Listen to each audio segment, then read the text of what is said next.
Hey guys, and welcome. I am Morgan Giss McDonald, founder CEO of Paper Raven Books, and I have with us today author E.K. Prescott, whose series is the Ivy League Chronicles, and her book one, is Nine Squares. Eve, thank you for joining us today. Oh, thanks. This is going to be fun. This is going to be amazing because you're releasing a powerhouse book one that is the first in a 5-book series. And book one, can you tell us a little bit about Nine Squares? What kind of book is this? What can we expect when we open up this book? Well, it's a historical fiction mystery series. So each book ends a mystery. You find out who done it. Yep. But the characters move forward on all 5 books. And the reason it's called Nine Squares is because of the history around the Green, which is the park in New Haven, Connecticut, in the middle of this town next to Yale. And its nickname is called Nine Squares. So it is the catalyst for a lot that happens, especially at the end. Oh, nice teaser. So for anyone who's interested, you already mentioned historical fiction, kind of set in the 1920s, some of that early 1900s history in there.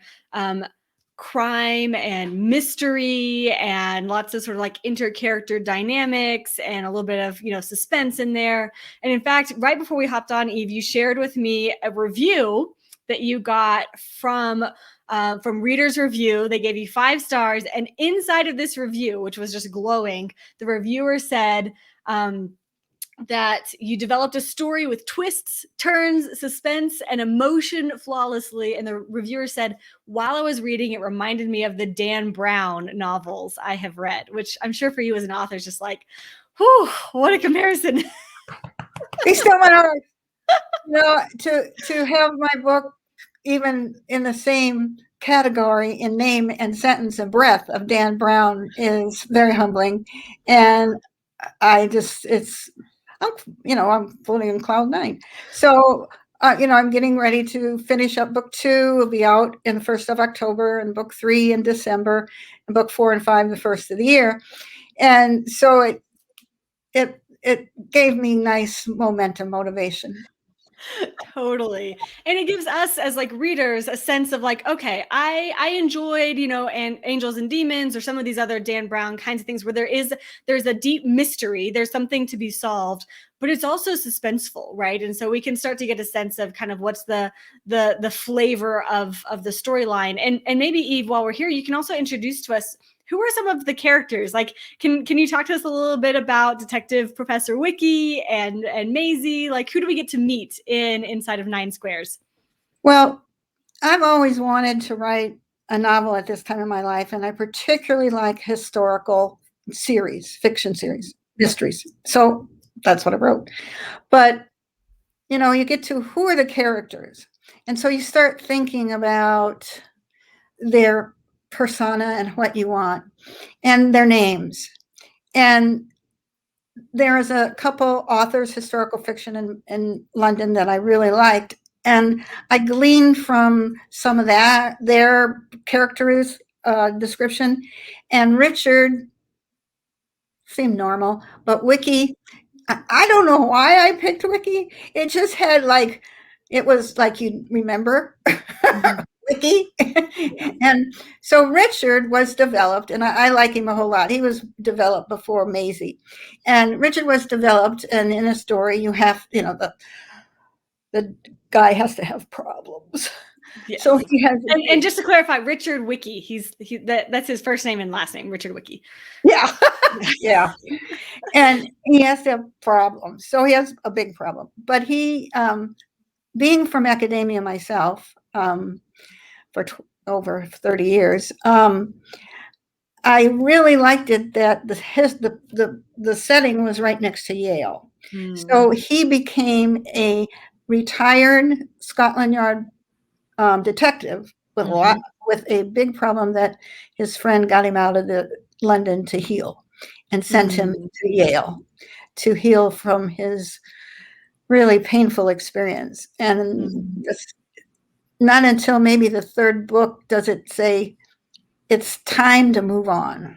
And so it's very, very painful.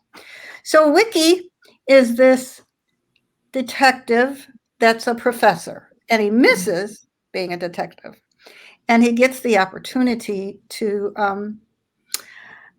investigate something that was found by two girls on a beach, Leslie and Maisie, a skeleton hand. And in the skeleton hand was an amulet that Maisie, being Maisie, took off the skeleton and didn't know it was illegal. So that sets the tone for a Maisie and Richard connecting. So Richard is, I really like Richard. He dresses, he's a lord, okay? He was a lord, and Lord of Foxworthy, and he didn't like being a lord because he was too uppity. So he denounced his inheritance, and he just wanted to be called his regular name. So he still had a lot of money, and so Maisie noticed he really dressed well for a professor and a policeman. So he had, he was very stylish in his own way, conservative stylish. Yeah, that's Richard. Then you got Maisie. Now tell us about Maisie. Maisie is an accident looking for a place to happen, and when creating her and you're creating characters, you want them to be able to play off of each other. So they had to be different, and she's just graduating high school in the 1923, and 1923 flappers were becoming the norm, and drop the bra, all that kind of stuff. And she wanted to go to college, unlike her mother or her grandmother. So this was actually the era of building the middle class, and she wanted to go to Yale. Well, they lived there, okay, in New Haven. But people tell me, I've had comments tell me women weren't eligible to go to Yale. Yes, they were. They had to stay on one side of the campus, and they could only be a nursing or what she calls a petticoat diploma, just a literary diploma. So that's what you got to do, but you couldn't go to their classes, and you couldn't fraternize with the men. But they went. Okay. So Maisie, her father is a newspaper, owns the newspaper in New Haven, which really generates all the drama that's going on this time. Ku Klux Klan, Titanic just finishing, Red Scare. There's all kinds of stuff. And then he gets this skeleton, and the skeleton is linked to something that is a theme, which goes throughout all the books, and it comes together at the end. But it's like, who are these people? I want to know who they are. And so you got Maisie, who gets herself into trouble all the time, and she actually ends up showing up in Boston when Wikki's investigating, and she wears a flapper's outfit, and he just like freaks out. And so like looking at her like, and she's using the flapper language like, "Hey, big dog, what are you doing in this doom child?" So I had fun with her, believe me. And they became a duo. Yes, exactly. That's exactly what I was going to point to next, is like you have these two characters, and it's so fun because Professor Detective Richard Wikki is, you imagine it, straight-laced, conservative, but stylish, but English, and wanting to investigate this crime a little bit more serious. And then you've got Maisie, who's still young and a woman in the 1920s and wanting more freedom, wanting more independence, wanting to really sort of like stretch herself, wanting to be a detective in a way, and wanting to sort of work with Wikki in some sort of capacity. And she does have some amount of access and things like that, because her father owns a newspaper, so she's got some investigative sort of tendencies, and she has access to some of her father's realm too. So it's all so real when you're in the pages. Like they feel like real characters and totally different from each other, and they really play off each other in this really kind of fun way. So you get kind of your veteran detective and your amateur sleuth, and they're investigating a murder, a skeleton. She's in trouble. I mean, she, and it's so much fun because, because it was easy to create some of her scenes because it was me. Yeah. And, she's thinking about putting on, they had the long pearls, those long things. And she was thinking of putting on those for dinner, but she was sure they'd fall in the soup. So she decided not to wear them because things just happened to her. So not going there. Well, it's full of 1920s history, full of it. Full of history, what's going on there, and politics, and President Harding. Called the Ohio Gang. He had the first, I guess you'd say, scandal in the White House. Can you tell us a little bit? So what is the political backdrop for this book, but also kind of the series? Well, to be honest, many people are concerned with what's going on in the world today. And for a long time, I thought, how did we get in this mess? So being a professor and being a researcher, I researched it for years. But I didn't want to write a book where I'm telling you like a lecturer and a professor or what happened. I wanted to write a book that had a fictional story, but had the background of what's going on. So there's two themes, and that theme is to show everyone what happened.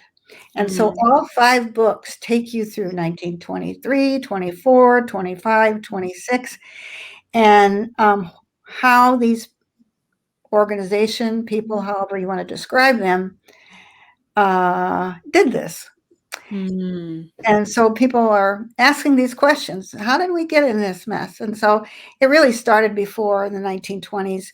But the 1920s is when we voted in the Federal Reserve Bank and the Council of Foreign Relations, which we had to vote for, but I don't know why, because they're not part of our government. We have nothing to do with them. Wow. And so, it just kind of, that's the background. But the story is Maisie and Wikki investigating and bringing the history to life. That's what I wanted to do. Love that. So you've got this dynamic duo that's digging into deep questions, and not only what happened with this murder, but it sort of unravels this whole conspiracy. Yes. Really, of what's happened. And while yes, the characters are fictional, the events that you are highlighting inside of these books are real, that you can actually research. You mentioned at the very beginning the history of the 9 squares. Why is that significant in New Haven? Well, there's some legal implications of this particular lot on Yale's campus that is fascinating and disturbing. There's the Federal Reserve. You're walking on dead bodies. Wait, say that again? You're walking on dead bodies. It is still a graveyard. Still. Wow. And creation of entities like the Federal Reserve that now we take for granted, but at the time of creation, there's some suspicious sort of activities happening that are like 3 of the 4 that were going to vote against it were on the Titanic. And they voted for it the next day. These are the kinds of things that are in there that make you question what is really behind all of this. And so I don't tell you, I just let you come up with your own decisions about the history. But I'm giving you the information while Wikki and Maisie are trying to find who the skeleton is that is in the ground.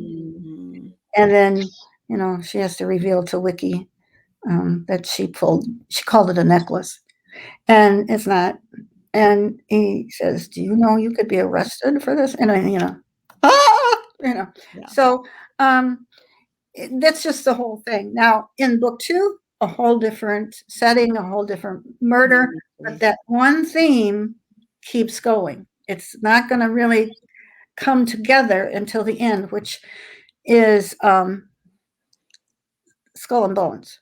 So when you work at Yale and all the history and everything around it, and see, one of the characters in there is Charles Seymour. I called him George instead. I didn't want to get in trouble.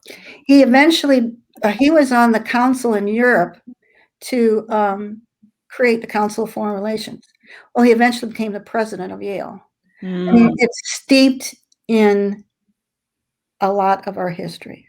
So, interesting. So if this sounds like a can of worms that you want to open up, you can actually grab a free copy of 9 Squares today. So 9 Squares is launching today, and you can get a free copy at paperravenbooks.com/9squares. You can do the number 9 or 9 spelled out, whichever way is easier, but paperravenbooks.com/9squares, and that'll take you straight to the Amazon sales page. You can grab the free ebook version there, or physical version if you prefer. That you'd pay for the physical version, obviously, but you can test it out. You can try it out through the ebook now, and go ahead and jump on it right now while you're thinking about it, because the rest of the books are going to be coming out over the next coming months. And so this is the opening mystery where we get to watch Wikki and Maisie solve the skeleton murder and really get themselves much deeper into this 1920s history and the Federal Reserve and Yale and all the deep politics that sort of unravel. So this sounds like I have one more interesting comment that Mm-hmm. my listeners might like to know. The first mayor of New Haven was the only man that signed all 4 of our Constitution, Bill of Rights, the Declaration, and I forgot one other, but he was the only man, and all with Ben Franklin and Washington, he was the only man that signed all 4. His name is Roger Sherman. So we take a look at his lineage. Why is he so important to be the only one, and never taught in history, to be the one to sign all 4 documents? That is interesting. And then he went on to be the mayor of New Haven? No, he was the mayor of New Haven, yes. And then he became a senator and all that kind of stuff. Interesting. Yeah. What political groups do you need to be involved in in order to be in all of those rooms? What kind of strings are you pulling? What kind of relationships do you have? What kind of dirt do you have on people? Those are good questions to be asking. Yes. So the first book really just sets it up, gives you the basic information, and then they move on. Like in the second book, preparing for the crash of the stock market. Stock market crash. So guys, if you're listening and you've liked books like Dan Brown, which this book was compared by a reader's reviewer to a Dan Brown novel. So if that's your kind of jam, go ahead and grab a copy while you can right now, paperravenbooks.com/9squares. Get into this first mystery and know that the layers of the mystery go deeper and deeper and deeper with each subsequent book. And so we'll keep you posted on those books as they come out. Eve, I'd love, people often have a couple of questions about like the writing process, and you've already kind of hinted at it. I'd love for you to give us just a little insight, like how do you do this kind of historical research for these books? Really, if I was to teach on someone how to do it, I'd have them pick a time period. See, I was thinking of time period you actually like. I wanted Egypt with Cleopatra.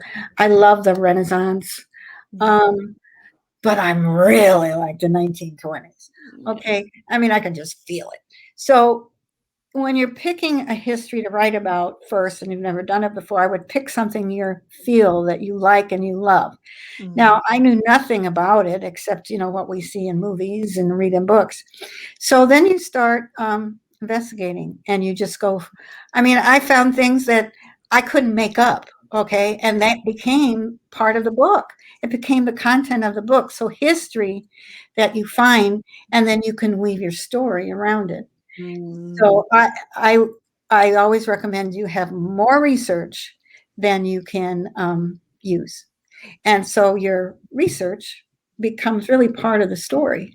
And it's true. And it's fun. It's not like sitting down and just writing a fictional story. You have to take the history and the story and meld them together. It's very challenging. Actually, it's fun. So it takes time. So first you do your history, you get notebooks and notebooks and notebooks of history. And then I had a notebook where I not outlined, but I call it a cluster, mapped the characteristics of my two characters that I wanted. And then as they started to form, and this is all before you start writing. Yeah. None of it you start writing. No. Everybody wants to sit down and write. No. You start with the history and you research and you research. I researched for 5 years. Not that anybody has to do that, but I was trying to find and dig, find what was really going on. And then I started putting the two major characters together. And then I seriously found the place with a finger and a map and closed my eyes. That is a true story. And it went to New Haven, Connecticut. And I'm telling you, you can't find more things that are about that town in history. So that's how I went. But that's where you start. You find a place, you research it, you research the time period, you research, and you think about the characters. So it's like in the genre. I mean, yeah. If you don't like mystery, you can have a historical fictional novel, which many are. But if you wanted a mystery, fictional, historical, you got to find out who done it first. So in your experience, the history has plenty to inspire the story. So start with the history, go deep into the history, and you're going to find the real people and the real events that you're like, whoa, that should be a book. And then you can start to layer on top of that what's a character who might, discover the mystery or fall in love with someone or be a part of the action. And the characters can be the way in which you sort of bring the history to life in your experience. I can give you an example of that. And you can look up New Haven, the green now, and it'll tell you what I'm going to tell you. It's like the history I'm reading and I'm going, you gotta be kidding me. And it was the first Puritan colony, planned Puritan colony in the United States. And they picked it because of the location of the harbor and safety and stuff like that. Well, the green was actually a piece of land that became churches, graveyard, prisons, But in 1918, around 1918, when the plague, the Spanish flu hit, there was enough room to put the people there. Now, this is an honest to God true story. So they created Grove Street Cemetery and took these stones, and they're there today, and put them around the outside fencing of the cemetery. But the bodies are still there. Oh, wow. They didn't move the bodies. And about 10 years ago, when there was a big storm there, a tree fell over and it made news and a skeleton came up. Oh, yeah, it's a graveyard. Wow. So it's a piece of land that has a history. And there's more history to it than that. Wow. And so you can see exactly how just discovering that historical fact would it then inspire, like, oh, what if a skeleton appeared, and then who does that skeleton belong to? And what if the skeleton has an amulet? How can this sort of slowly unravel to reveal historical facts? I mean, I think it's amazing. I think, for those of us who we enjoy learning, right? We like learning about different time periods. and we like reading a good novel. It's like, this is sort of the perfect blend of an experience. So yeah, thank you for taking I us. mean, the history was so funny that I couldn't, like, you gotta be kidding me. And it still is today, a graveyard. It is. That's And amazing. it's a park. Wow.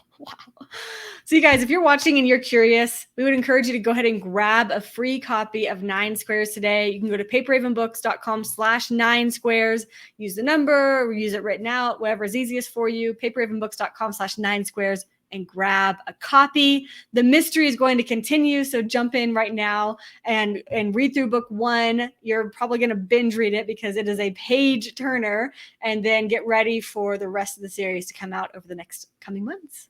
Thank you, Eve. Is any last words for readers, or just dive in? You know, my biggest thing, I never get any questions, but my biggest thing is, please email me through Paper Raven or my Facebook, EK Prescott, if you have any questions about the history, because it's true. And it seems like I made it up, but I didn't. And I would love to answer you. So if you're wanting to know more about the what is revealed inside of the Ivy League Chronicles, then definitely reach out to Eve. We would love for y'all to connect. Yes. One more thing. At the end of the book is a download of the first chapter of the second book called Sins of Man. So the story will continue very quickly. So you can not only dive in and read through book 1 and the mystery that unfolds there, but you can also get your sneak preview of the next book right away. Thank you, Eve. Thank you for being on with us today and for sharing this, the 1920s with us and all of this history that you've done so much research on, and then creating, Detective Professor Wikki and Maisie to take us on the journey with you. So thank you. Sure. And thank you for taking this time for me. Appreciate it very much. Yeah, absolutely. We'll see you guys next time. Bye, everybody. Bye.